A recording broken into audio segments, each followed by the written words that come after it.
The Legend of Sleepy Hollow is a short story from 1820 by Washington Irvine, where the Headless Horseman chases after Ichabod Crane in search of a head. It may have been based loosely on the discovery of a corpse found in Sleepy Hollow after an encounter between British infantry and Patriot militias in the 1700s. And the whole Headless Horseman myth may have come from Ireland, where a Dullahan or Darkman is a headless demonic fairy, usually riding the black horse and carrying his head under his arm. And a lot of these ghost stories have some sort of truth mixed in. But there's a lesser known ghost story about another headless horseman that happened in Texas that's also based on a true story. The Legend of El Muerto, or the Dead Man, who was a Mexican bandit killed and beheaded by Texas Rangers, then rose from the dead to ride on his horse and haunt the Texas frontier. This story took place a few years before the Civil War kicked off in 1861 and just a couple of years after Texas became the 28th state in 1845.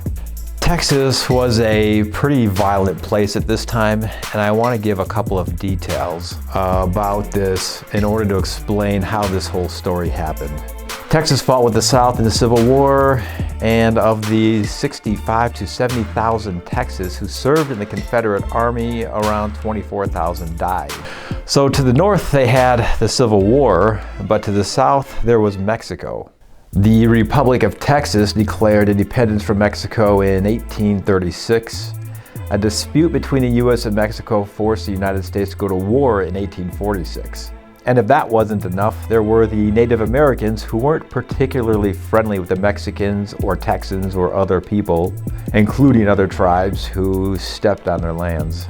Now, a lot of these people got along okay, but sometimes small groups would raid one of the settlers' properties and steal horses and other things.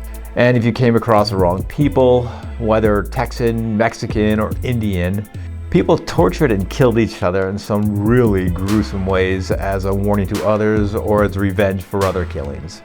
And so came the Texas Rangers. They were unofficially created in 1823 to protect the Mexican border, then officially in 1835, and they also at times had to fight the local native tribes. Despite all of their fame, some of their conduct at this time was a bit excessive, such as taking part in executions and confessions induced by torture and intimidation.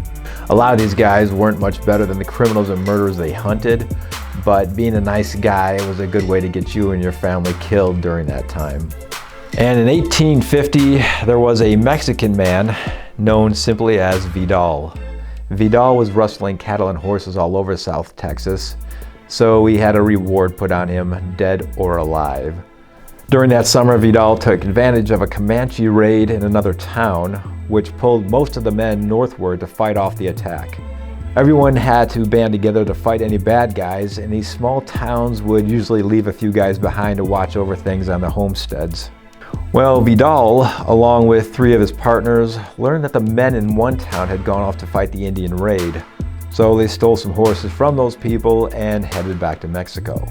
Vidal didn't know that among the stolen herd were several prized Mustangs belonging to a Texas Ranger named Creed Taylor, who was usually one of the first to defend the settlements against Indian attacks. But in this instance, he had been one of the men who stayed behind. Creed's ranch was in the thickest part of the bandit territory. Due to this, his ranch's livestock and horses were often the targets of these bandits.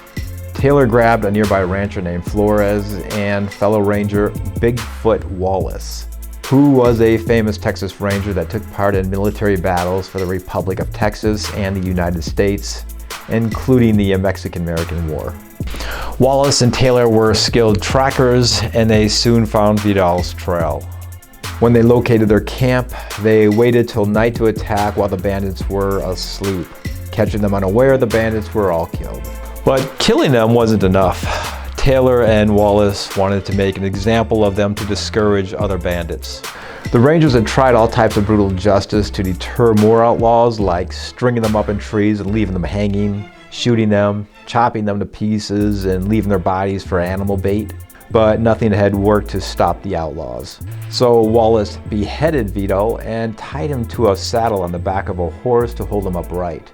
He then attached Vito's head and sombrero to the saddle with a strip of rawhide, and they turned the horse loose. Soon, stories began to appear about the headless rider with its sombrero and head swinging back and forth while the horse galloped. One person passing through that town swore they seen some headless man on a horse and thought he could hear a voice, but couldn't make out the words. Finally, a posse of local ranchers captured that horse at a watering hole. Still strapped firmly on its back was the dried up corpse of Vito, now riddled with bullet holes and Indian arrows. His body was buried in an unmarked grave, and the horse was set free. As time went on, more and more cowboys spotted a dark horse with a rider whose decapitated head hung from the horse, still wearing the sombrero. Some Indians even spoke of seeing this. Afraid, they shot at it with bullets and arrows, but the horse and its rider rode on. Soon that area of South Texas became a place to avoid, as El Muerto was credited with all kinds of evil and misfortune, like people turning up missing or dead, or entire fields of crops dying. In one encounter in 1917, a couple on their way to San Diego said that the Headless Horseman had galloped past them crying, "It is mine, it is all mine." The two rangers who were involved with this did verify they did this to Vidal, so at least that part of the story is true. And even now, as giant cities have sprung up throughout Texas with all the light and noise pollution, you can still get outside these places and find large stretches of open and undeveloped land. And hikers, hunters, and people traveling between cities, people who've never heard this story, have said that they could have sworn that they heard galloping noises at night. And some even claim to have seen someone riding on a horse who seemed to have no head. Many people think that this is just some ghost story. Some speculate that Vidal is still out there and wants payback for what was done to him and has cursed that area until he gets his revenge.